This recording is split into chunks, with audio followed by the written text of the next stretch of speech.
We lost so much at once, and it's kind of hard to process. It's kind of hard to wrap your head around everything, not just for myself, but for the rest of the family.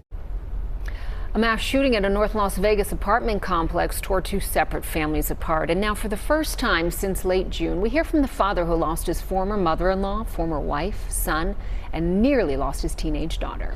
8 News Now reporter Ryan Matthey has the long road to recovery for the only surviving victim.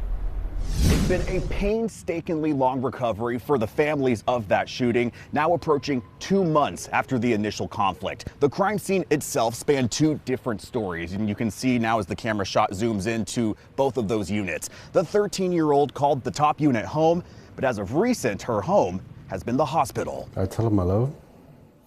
Diego Damian is battling gratefulness and misery. Grateful that his 13-year-old daughter, Olivia, is still alive. His 20-year-old son, Christopher, was killed. Like sometimes I can just pick up the phone and give him a call, or he's going to call me, and but it is hard to kind of wrap my head around it. They're 2 of 6 victims shot by a disgruntled ex-boyfriend visiting his ex-girlfriend. She lived a unit below the Damians. After 2 women were killed on the first floor, Christopher went downstairs to help. The shooter went on to kill him, his 40-year-old mother, and his 59-year-old grandmother. Olivia was shot in the head.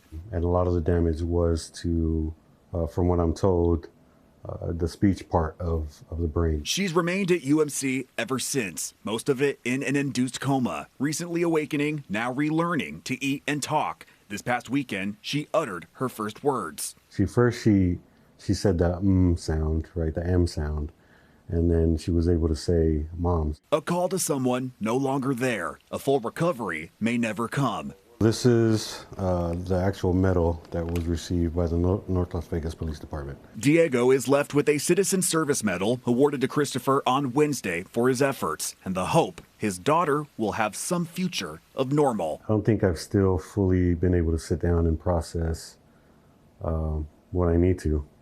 And right now the focus is Olivia and her recovery. The apartment complex of that shooting confirmed with Ryan that both impacted units have sat vacant ever since. The Damian family is now pleading for help from the community. Olivia needs treatment that insurance simply does not cover, her dad says. The fundraising efforts are on our website.